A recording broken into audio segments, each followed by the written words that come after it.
Right ఇక details లోకి వెళ్తే జూబ్లీహిల్స్ అసెంబ్లీ నియోజకవర్గానికి త్వరలో జరగనున్న ఉప ఎన్నికకు తెలంగాణ కాంగ్రెస్ పార్టీ ప్రతిష్టాత్మకంగా తీసుకుంది.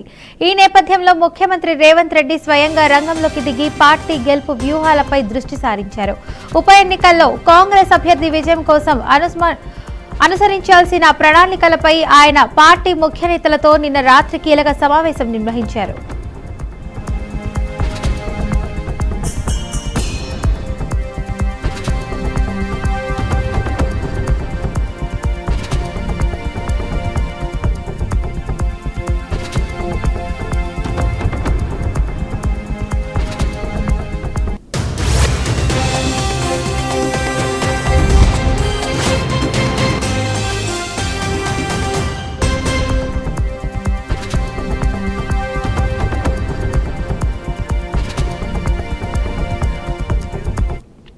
ఈ సమావేశంలో జూబ్లీహిల్స్ నియోజకవర్గంలోని అన్ని డివిజన్ల ఇన్ఛార్జీలు, స్థానిక నాయకులు పాల్గొన్నారు. ఈ సందర్భంగా పార్టీ గెలుపు కోసం ప్రతి నాయకుడు, కార్యకర్త పూర్తి సమన్వయంతో పనిచేయాలని సీఎం రేవంత్ రెడ్డి ఆదేశించారు. ప్రభుత్వం అమలు చేస్తున్న సంక్షేమ, అభివృద్ధి కార్యక్రమాలను ప్రతి గడపకు చేర్చాలని, బూత్ స్థాయి నుంచి పటిష్టంగా పనిచేయాలని ఆయన దిశానిర్దేశంగా చేశారు.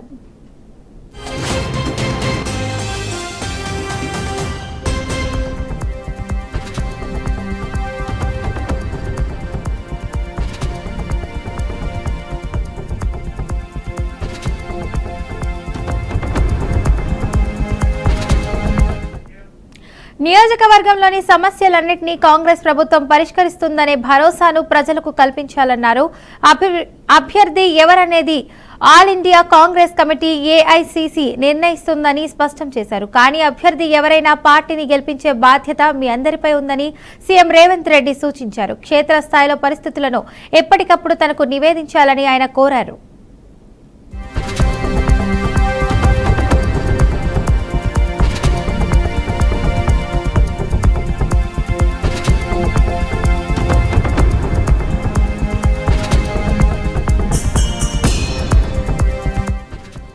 ఈ ఉన్నత స్థాయి సమావేశంలో పీసీసీ అధ్యక్షుడు మహేష్ కుమార్ గౌడ్, సీఎం సలహాదారుడు వేం నరేందర్ రెడ్డి, మంత్రులు పొన్నం ప్రభాకర్, తుమ్మల నాగేశ్వరరావు, వివేక్ వెంకటస్వామి, పొంగులేటి శ్రీనివాస్ రెడ్డి తదితర ప్రముఖులు పాల్గొన్నారు.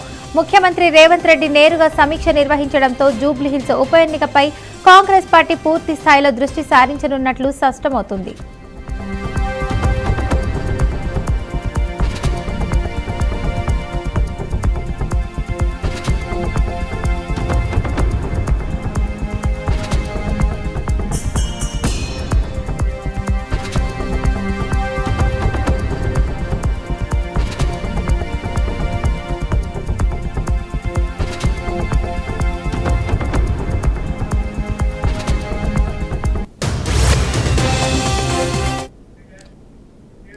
ఆసియా కప్ 2025లో భాగంగా చిరకాల ప్రత్యర్థి పాకిస్తాన్తో జరిగిన మ్యాచ్లో భారత జట్టు అద్భుత ప్రదర్శన చేసింది.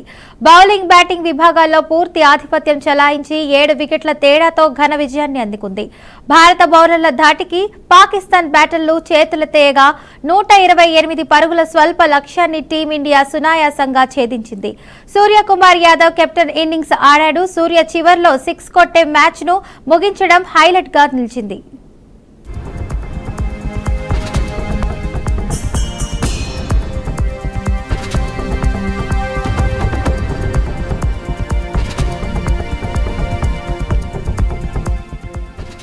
దుబాయ్ అంతర్జాతీయ క్రికెట్ స్టేడియంలో జరిగిన ఈ మ్యాచ్లో టాస్ గెలిచిన పాకిస్తాన్ కెప్టెన్ బ్యాటింగ్ ఎంచుకున్నాడు. అయితే వారి నిర్ణయం బెడిసి కొట్టింది.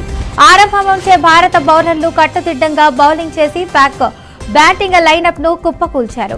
ముఖ్యంగా స్పిన్నర్లు కుల్దీప్ యాదవ్, అక్షయ్ పటేల్ తమ మాయాజాలంతో పాక్ మిడిల్ ఆర్డర్ ను దెబ్బతీశారు. ఇక వీరితో పాటు జస్ప్రీత్ బుమ్రా కూడా 2 కీలక వికెట్లు పడగొట్టాడు. ఒక దిశలో పాకిస్తాన్ 100 పరుగులు చేయడం కూడా కష్టమే అనిపించింది. చివర్లో షాహీన్ అఫ్రీద్ కేవలం 16 బంతుల్లో 4 సిక్సర్లతో 33 పరుగులు చేయడంతో పాకిస్తాన్ నిర్ణీత 20 ఓవర్లలో 9 వికెట్ల నష్టానికి 127 పరుగులు గౌరవప్రదమైన స్కోరు చేయగలిగింది.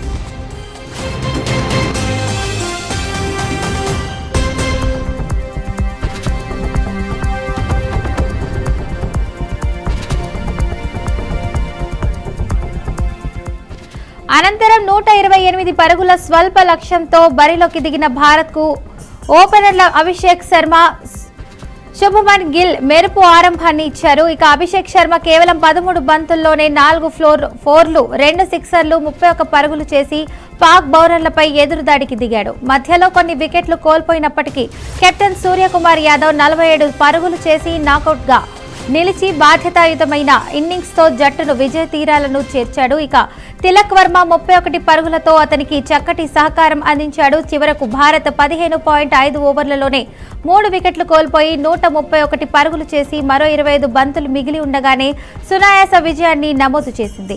ఈ గెలుపుతో టోర్నీలో టీమిండియా ఆత్మవిశ్వాసం మరింత పెరిగింది.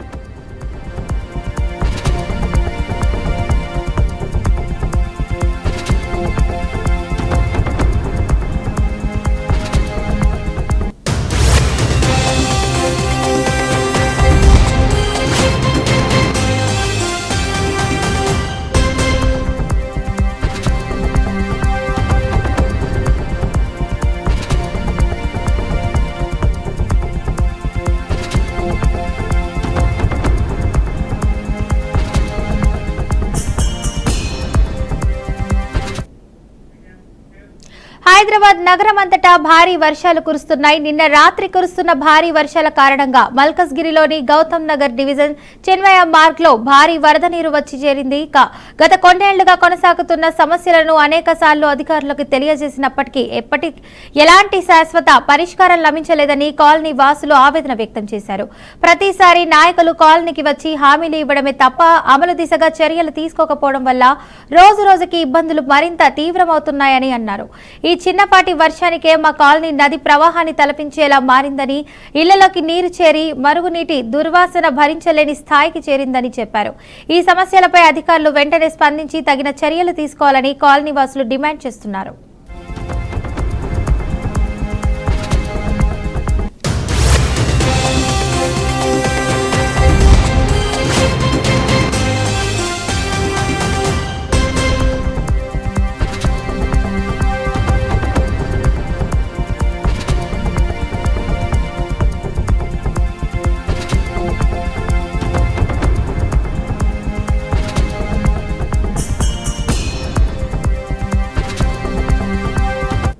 రాష్ట్ర నాయకులారా, నేను జింగాల శ్రీరామ్ యాదవ్ మాట్లాడుతున్నా.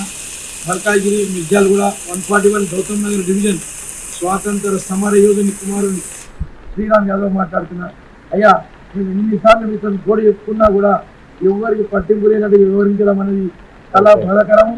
ఈరోజు చూడండి, ఈ వర్షానికి వర్షం కూడా ఖాళీ చింతలు పడుతుంది. ఎంతమంది వర్షం పడి ఆగింది చూడండి. ఈ వరద చూడండి, ఈ వరద ఉరుగుతుంది. మేము ఎక్కడున్నాం? ఇళ్ళలో మన సిటీలో ఉన్నామా, లేకపోతే మారుమూల పల్లెటూరు గ్రామాల్లో ఉన్నామా?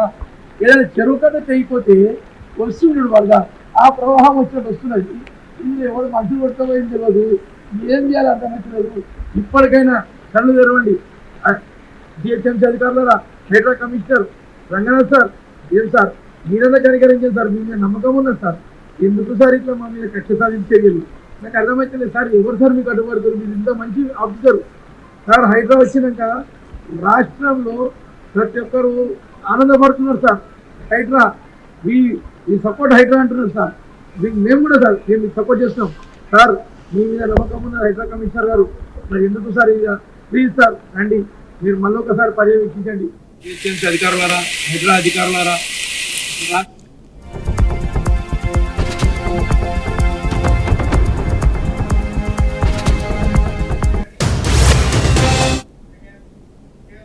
రంగారెడ్డి జిల్లా హైదరాబాద్ లో విషాదకర ఘటన చోటు చేసుకుంది. ఆసిఫ్ నగర్, అఫ్జల్ సాగర్ లోని మంగారు బస్తీలో భారీ వర్షాల కారణంగా నాలాలో పడి మామ అల్లుడు ఇద్దరు గల్లంతయ్యారు. సమాచారం అందుకున్న పోలీసులు, జీహెచ్ఎంసీ, ఆర్డీఎఫ్ సిబ్బంది రంగంలోకి దిగి గాలింపు చర్యలు ప్రారంభించారు. అఫ్జల్ సాగర్ నాలామ దాటే క్రమంలో అదుపు తప్పి నాలాలో పడిపోయినట్లు పోలీసులు నిర్ధారించారు. ఇక మరోవైపు నగరంలోని పలు ప్రాంతాల్లో నిన్న సాయంత్రం నుంచి భారీ వర్షం కురిసింది. గంట వ్యవధిలోనే దాదాపు 12 సెంటీమీటర్ల వర్షపాతం నమోదైనట్లు అధికారులు వెల్లడించారు. ముషీరాబాద్ లో ఓ యువకుడు నాలాలో కొట్టుకుపోయాడు. ఇక నాలాపై ఉన్న గోడపై కూర్చున్న సమయంలో గోడ కూలిపోవడంతో సన్నీ అనే యువకుడు గల్లంతయ్యాడు. గల్లంతైన వారి కోసం ముమ్మరంగా గాలిస్తున్నట్లు అధికారులు తెలిపారు.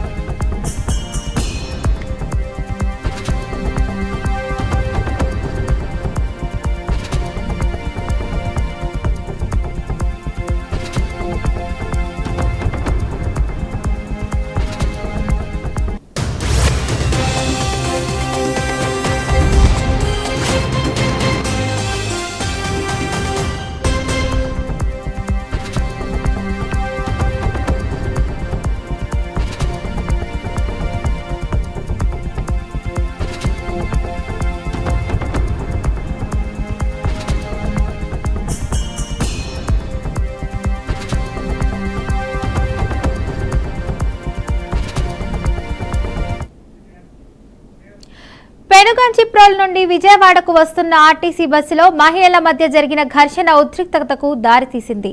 సీట్ల కోసం మొదలైన వాగ్వాదం క్రమంగా తీవ్రమైంది. స్థానాలకు ఆక్రమించుకునే విషయంలో విభేదించిన మహిళలు ఒకరిపై ఒకరు వాటర్ బాటిల్స్ విసురుకుంటూ పరస్పరం దాడులకు దిగారు. దీంతో బస్సులో ప్రయాణిస్తున్న ఇతర ప్రయాణికులు తీవ్ర అసౌకర్యానికి గురయ్యారు.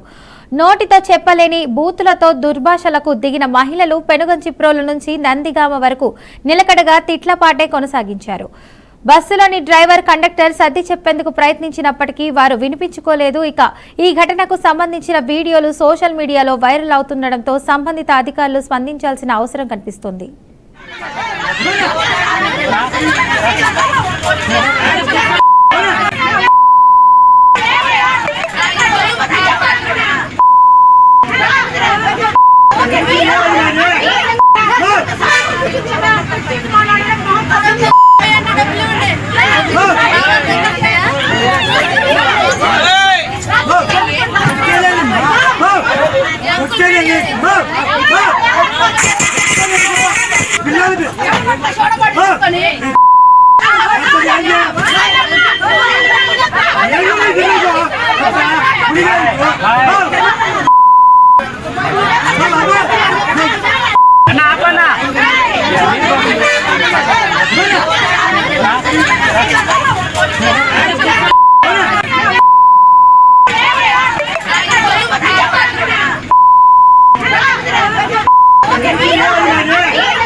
బ్రిటన్లో వలసదారుల సంఖ్య పెరగడంతో స్థానికుల్లో తీవ్ర వ్యతిరేకత వ్యక్తమవుతుంది. తమ దేశాన్ని తమకే వదిలేయాలనే నినాదంలో లక్షలాది మంది లండన్ వీధుల్లో నుంచి వచ్చిన ఆందోళన చేపట్టారు.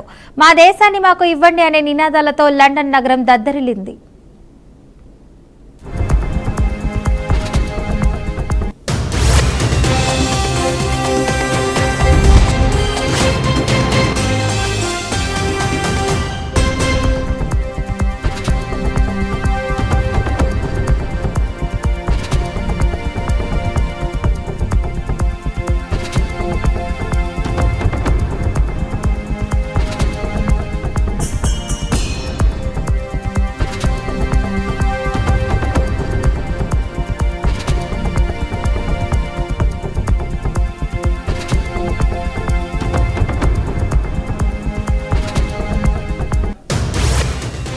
ఈ నిరసన హింసాత్మకంగా మారడంతో పోలీసులు, నిరసనకారుల మధ్య ఘర్షణ చోటు చేసుకుంది. జాతీయవాద నేత టామీ రాబిన్స్ లో నేతృత్వంలో 1,00,000 మందికి పైగా నిరసనకారులు యూకే జాతీయ జెండాతో ప్రదర్శన నిర్వహించారు. ప్రభుత్వ కార్యాలయాల్లో ఉన్న వైట్ హాల్ ప్రాంతం వైపు చొరబడేందుకు ప్రయత్నించిన ఆందోళనకారులను పోలీసులు అడ్డుకున్నారు. దీంతో ఇరు వర్గాల మధ్య తీవ్ర వాగ్వాదం, తోపులాట ఏర్పడి ఘర్షణకు దారితీసింది. ఈ ఘటనలో 26 మంది పోలీసు అధికారులు తీవ్రంగా గాయపడ్డారు.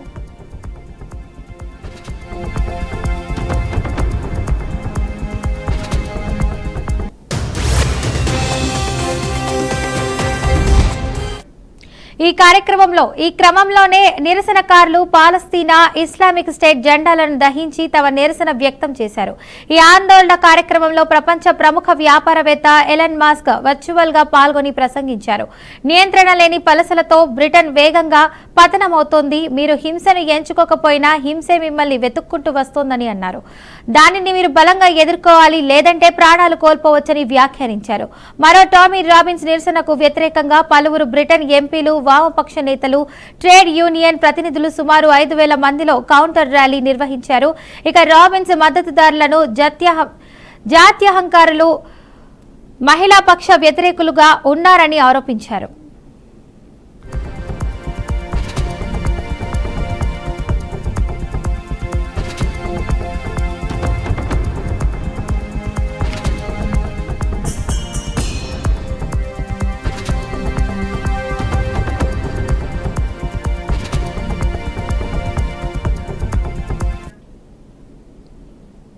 ఇవి ఇప్పటి బులెటిన్ అప్డేట్స్. మరింత సమాచారం కోసం చూస్తూనే ఉండండి బీఆర్కే న్యూస్ తెలుగుడి సత్తా.